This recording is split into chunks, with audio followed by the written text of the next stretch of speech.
quieres conocer el origen de las bombas atómicas, lee mi libro El átomo como arma. Él te contará la historia y está disponible en WebLab y Amazon, mediante el enlace en la descripción y el código QR. Si quieres este ejemplar autografiado, manda un correo a Sala de Guerra Gmail con tu código postal para calcular el envío. Donald Trump dijo que todavía estaba indeciso respecto a atacar objetivos del ejército iraní. Claro, esto puede ser confuso porque Irán ha sido atacado desde el 28 de febrero, pero hay una razón detrás de esa declaración suya, que tuvo repercusión en varios medios de comunicación. El Artesh es el ejército de Irán, el ejército formal de Irán, de la República Islámica de Irán, que compite, que tiene que compartir el mismo nivel con la Guardia Revolucionaria Islámica de Irán, que es como un segundo ejército o las segundas fuerzas armadas de Irán. Entonces, ¿por qué el Artesh está siendo perdonado mientras que la Guardia Revolucionaria está siendo literalmente eliminada del mapa? ¿Y qué significa esto para el desenlace de esta guerra? ¿Por qué la Casa Blanca estaría perdonando al ejército y qué indica esto? Sobre los planes de Donald Trump para resolver este conflicto, lo veremos. Irán tiene una larga historia militar. Esto viene de antes de Cristo. No es tema de este video, pero si vamos a la dinastía Pahlavi, que terminó en 1979, el ejército iraní se llamaba Ejército Imperial de Irán y era una fuerza que estaba siendo constantemente actualizada, modernizada, de acuerdo con la situación del momento. Existen ciclos de modernización de las Fuerzas Armadas Imperiales iraníes desde los años 30, ¿ok? Pero realmente el choque que permitió una verdadera revolución interna en las Fuerzas Armadas iraníes ocurre en 1973, particularmente en el último trimestre de ese año, con la crisis internacional del petróleo de 1973. Esa crisis fue desatada por la OPEP, ¿verdad? Por los países exportadores de petróleo, como una especie de represalia contra Israel y sus posibles aliados durante la guerra de Yom Kippur. ¿Recuerdan la guerra de Yom Kippur en 1973, cuando Israel luchó contra Egipto y Siria? Muy bien. El precio del petróleo se fue por las nubes en esa época. Y aunque el té de Irán no tuvieran nada que ver con eso, ¿verdad? Estaban ahí completamente como espectadores, sentados en las gradas, viendo todo desarrollarse. Nunca participó directamente en combates contra Israel. El té de Irán fue el mayor beneficiado de todo esto, amigo, porque no era un enemigo declarado de Israel, ¿verdad? Y él es un enorme productor de petróleo y llenó los bolsillos del té de Irán, literalmente. No sabía dónde meter tanto dinero en esa época, ¿ok? No sabía qué hacer con tanto dinero que ganó con esa subida repentina del precio del petróleo, ¿verdad? ¿Qué hizo el té? ¿Qué hizo el té? Aprovechó sus excelentes relaciones con Estados Unidos, ¿verdad? Con Richard Nixon en esa época entonces, y Nixon que quería restablecer relaciones con las grandes potencias del mundo después, ¿no? De la crisis, del fin de la guerra de Vietnam, aprovechó y abrazó al Shah Reza Pahlavi y le dio como una especie de carta blanca para que comprara lo que quisiera del sistema, de todo el ecosistema industrial de defensa estadounidense. Entonces, el Shah no se hizo del rogar y compró todo, amigo. Compró todo lo que pudo, lo compró. Mira, solo de aeronaves. Él compró F-4 Phantom, compró F-5 Freedom Fighter en la casa de los cientos cada uno y todavía compró un lote de 80 F-14 Tomcat.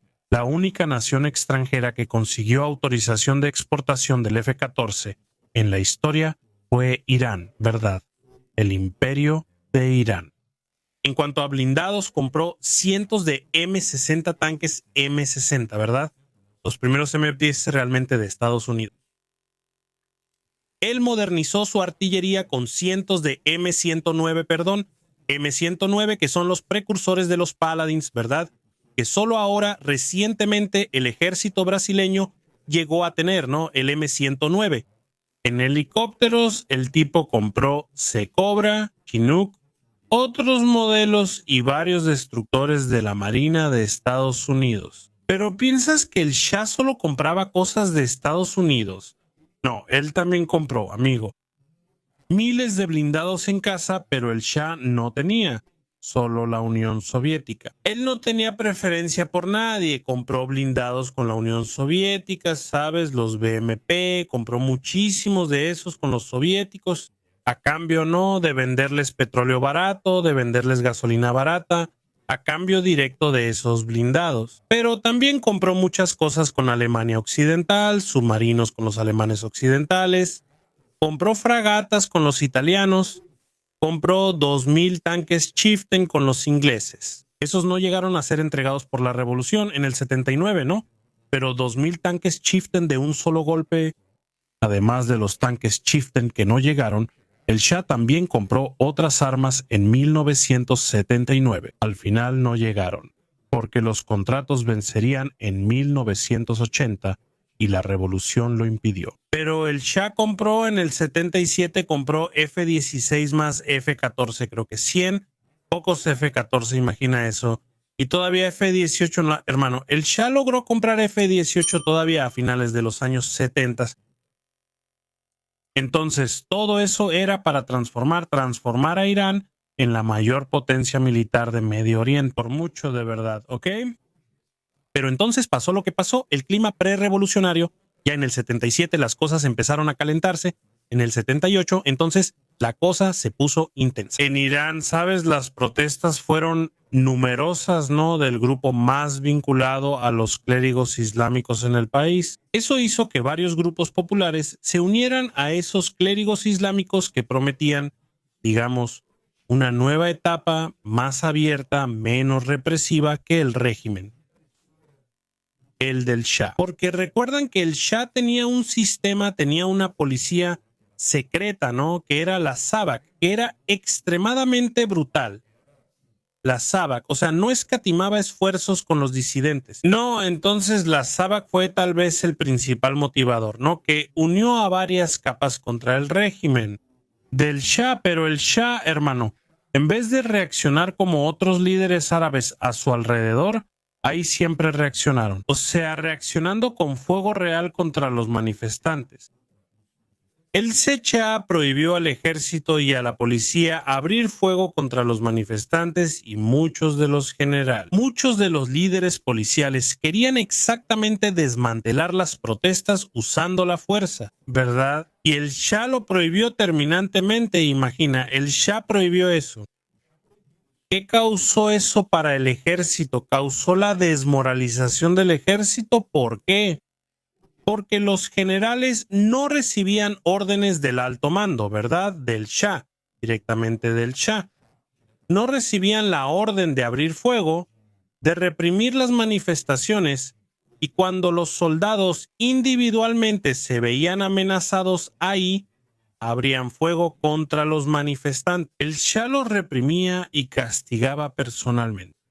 Eso causó, en diciembre del 78, la desmoralización del ejército. Entonces ocurrieron deserciones, ocurrieron motines, y eso llevó entonces a la caída del régimen imperial iraní.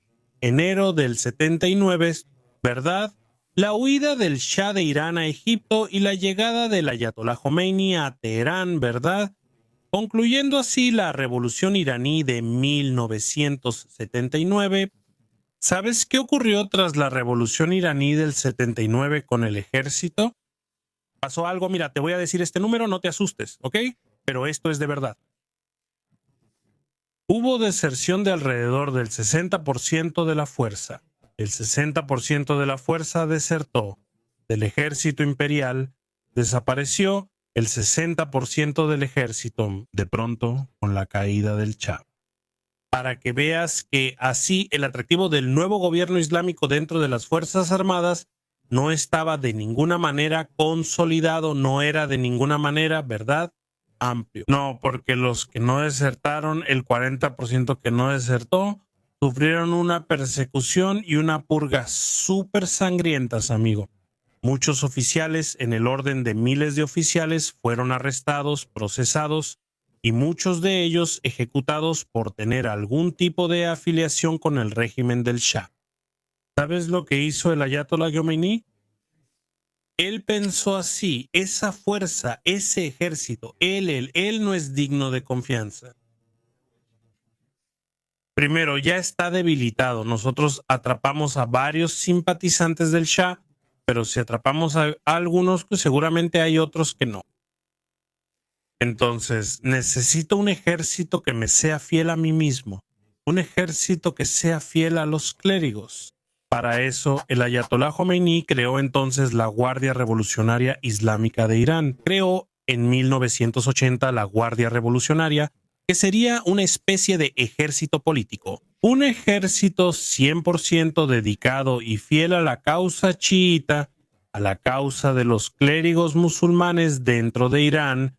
Entiende entonces la nueva Guardia Revolucionaria.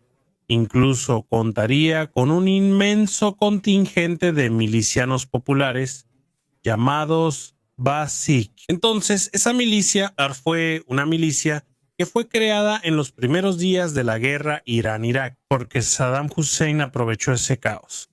Observa el paralelo. Hitler aprovechó el caos tras la purga del Ejército Rojo hecha por Stalin para invadir la Unión Soviética en 1941. Saddam Hussein aprovechó el caos que causó Khomeini en el ejército iraní para invadir Irán en 1980. Pero ¿qué fue lo que pasó? El ejército, que tenía un inventario que le daba envidia a muchas naciones del mundo, justo después de la revolución, quedó bajo fuertes sanciones internacionales de casi todo el mundo. Porque, como ya dije, Khomeini declaró la guerra a Estados Unidos, declaró la guerra a la Unión Soviética. Y cuando digo guerra, me refiero a una guerra de ideas, ¿no? La declaró. Así que los dos eran grandes satanes, entonces básicamente todo el mundo les cerró las puertas a Irán. Así que los iraníes, ellos usaron en los primeros meses de la guerra equipos que ya no tenían piezas de repuesto, cuyos arsenales se acababan y no tenían reposición. Entonces, justo al inicio de la guerra Irán-Irak, las Fuerzas Armadas de Irán, ahora llamadas Artesh, el ejército, pasó por un periodo de precarización muy repentino. Entonces, se hicieron varios esfuerzos para nacionalizar piezas, nacionalizar equipos, improvisando, remendando problemas en los vehículos, ¿verdad? En las armas, y también reponer los armamentos, ¿no? Reponer los arsenales. La Basis, como dije, fue creada en los primeros días de la guerra y sirvió como un refuerzo, un esfuerzo para el ejército. Como el ejército era pequeño y desorganizado, la Basis aumentó rápidamente las fuerzas armadas iraníes con personas casi sin entrenamiento militar, y se usó esencialmente como carne de cañón.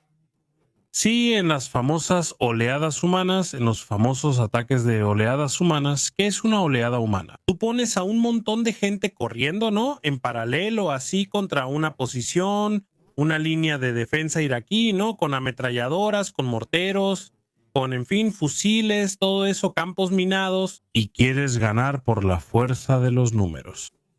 Y si solo matas a la primera oleada, hay una segunda oleada que te va a sobrepasar por la mera abundancia de objetivos, saturando el fuego de ametralladora. Imagina esa escena, imagina que eres testigo de esa escena. Pero eso fue lo que Irán hizo en los primeros años de la guerra, ¿verdad? Abasij simplemente fue usada como un sacrificio humano para mantener las líneas iraníes al principio de la guerra, ¿no? Pero, en fin, al final de la guerra, las fuerzas armadas iraníes lograron mantenerse en combate. Mucho por mérito interno, porque la internalización del proceso de revisión de esos vehículos, la construcción de piezas, la compra de arsenales, con, por ejemplo, los norcoreanos, con los libios, con otras naciones, logró mantener esas fuerzas armadas aún en estado operacional, ¿verdad? ¿Verdad? También está el hecho de que la coordinación militar iraquí de Saddam Hussein era, por decirlo menos, lo mínimo, muy incompetente, pero muy incompetente de verdad. ¿verdad? Entonces, el ejército iraní, la Artesh, sale de los años 80 como una fuerza completamente, ¿cómo te diría, hermano? Una fuerza completamente debilitada, pero sobreviviente. Y que tiene que encontrar un camino para seguir, ¿verdad? El camino que encuentran para seguir es el del mantenimiento y el desarrollo interno de armas. Irán tiene hoy en día, hoy en día Irán tiene tantos proveedores de armamento y muchos de esos proveedores no son de contratos directos, son muchos contratos de oportunidad.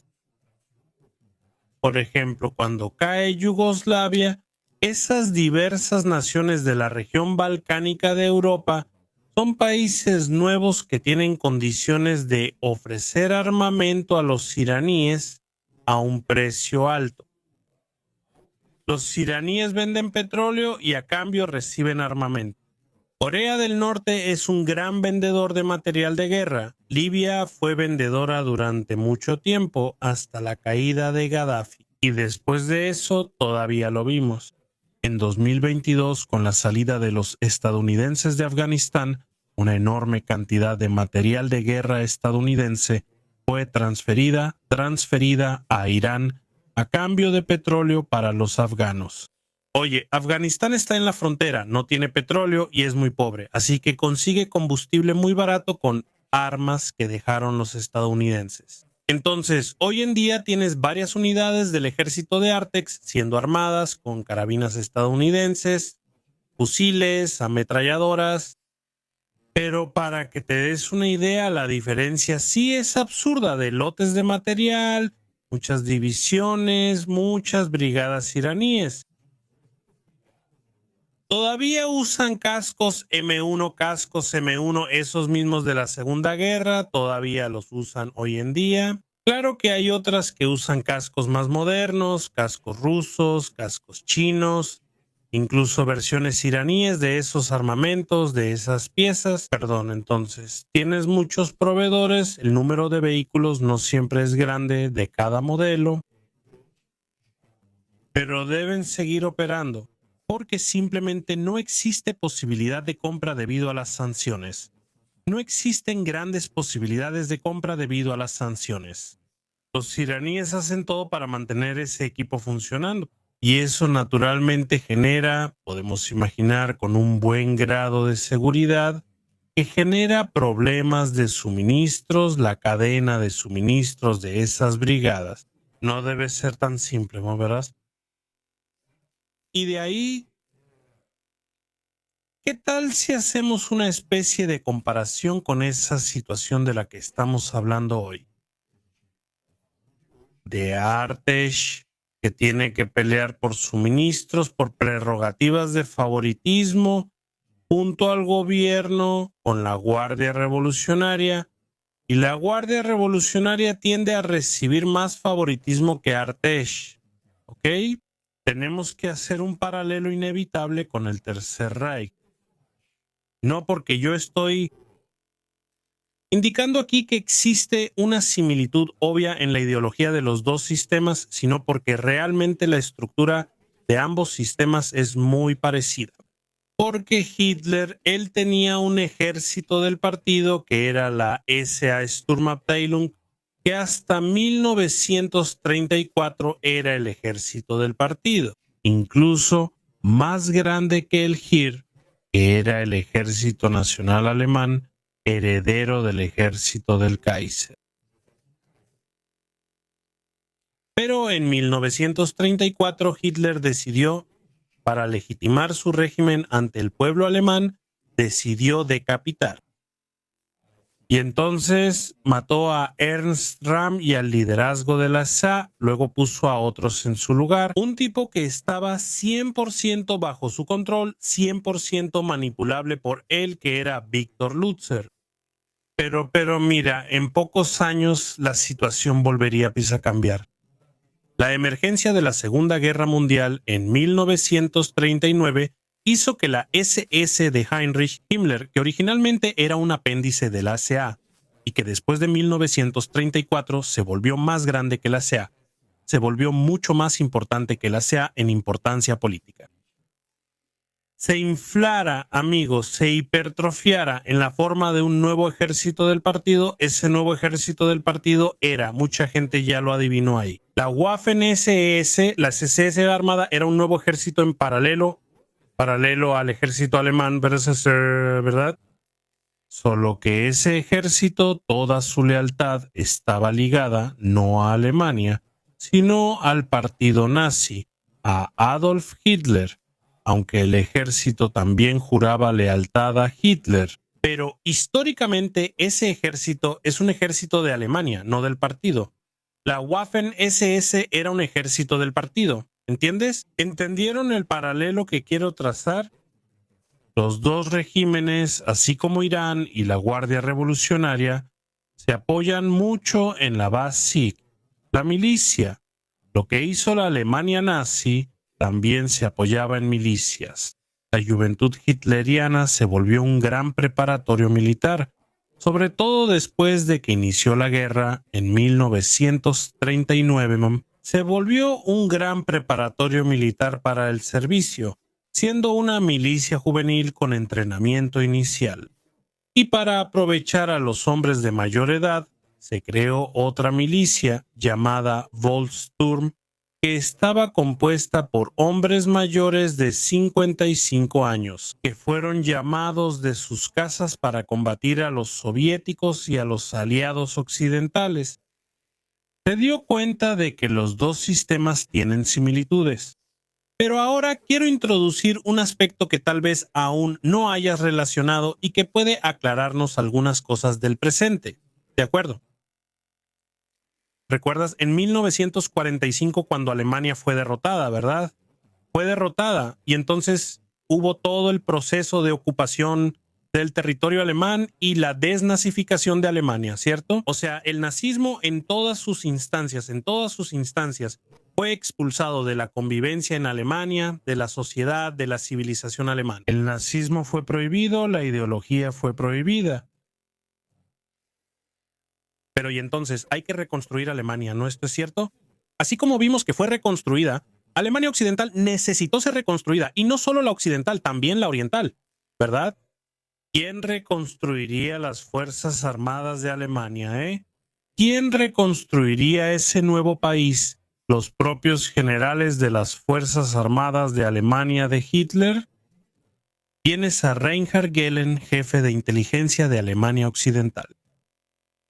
Hans Speidel, que había sido jefe de Estado Mayor de Rommel, llega al puesto más alto del ejército de Alemania Occidental. Adolf Hausinger, que había servido con Hitler en el AKW, en el cuartel general conjunto de las Fuerzas Armadas durante la guerra, es nombrado jefe de la OTAN. ¿Entiendes? Entonces, estos tipos fueron colocados en puestos de transición para construir un puente entre el pasado y el presente. Hacer una transición tranquila de la Alemania de la guerra a una Alemania de posguerra, ¿entiendes? Y de ahí viene mi comparación que hago con la situación actual. Si Trump está perdonando objetivos del ejército y golpeando a la Guardia Nacional, y al mismo tiempo el sistema jurídico de la República Islámica y también las fuerzas policiales de la República Islámica, puede ser que él quiera enviarle un mensaje a Artex. Deben ser el elemento de transición. ¿Saben por qué? Porque Estados Unidos también ya pasaron por experiencias extremadamente negativas con la destrucción completa y total del país. Irak, por ejemplo, destrucción completa y total resultó en desastre. Libia, destrucción completa y total resultó en desastre. Entonces, preservar una institución con una gran trayectoria que va incluso más atrás que la instauración de la República Islámica, puede ser una salida que la Casa Blanca esté esperando, ¿verdad? Puede ser. No estoy diciendo que lo sea, no tengo acceso a nada, solo estoy considerando que puede ser. ¿Por qué? Porque la propia prensa ya viene dando señales de eso, la propia prensa especializada ya viene dando señales de eso, y también lo estamos viendo según reportes de la propia prensa, que los salarios de Artex ya se han retrasado 3 veces en lo que va del año. Están ocurriendo racionalmente recortes muy drásticos dentro de las Fuerzas Armadas de Irán, porque no hay suministro para todos, ¿verdad? Y la Guardia Revolucionaria está siendo priorizada en todas las instancias. Básicamente, observamos suministros de comida y medicinas enviados a la Guardia Revolucionaria retirados de los almacenes del Ártex. Y también estamos viendo, se está reportando que la Guardia Revolucionaria se está negando a usar sus medios para transportar heridos. Personas que necesitan atención del Ártex, militares del Ártex, y eso está causando un gran número de deserciones dentro del Ártex. De acuerdo, todo eso te lo estoy diciendo porque la prensa lo notificó y parece que es algo que realmente está sucediendo. De ahí viene otra provocación que quiero hacerte. Entonces, ¿será que no estamos presenciando una vez más un laboratorio en tiempo real? Un laboratorio que va a intentar derrocar un régimen, lo que tal vez intenta para anular la necesidad de una invasión terrestre. Fomentando una crisis interna, fomentando una revuelta interna del ejército para derrocar a un segundo ejército, un ejército nacional, que derroca a un ejército político. ¿Eso veremos? Cuéntanos aquí en los comentarios. Si te gustó este video, compártelo con tus amigos y también danos un like. No olvides suscribirte a Sala de Guerra para que no te pierdas nada más. Yo me despido por aquí y te agradezco nuevamente por tu audiencia y un fuerte abrazo de Sala de Guerra.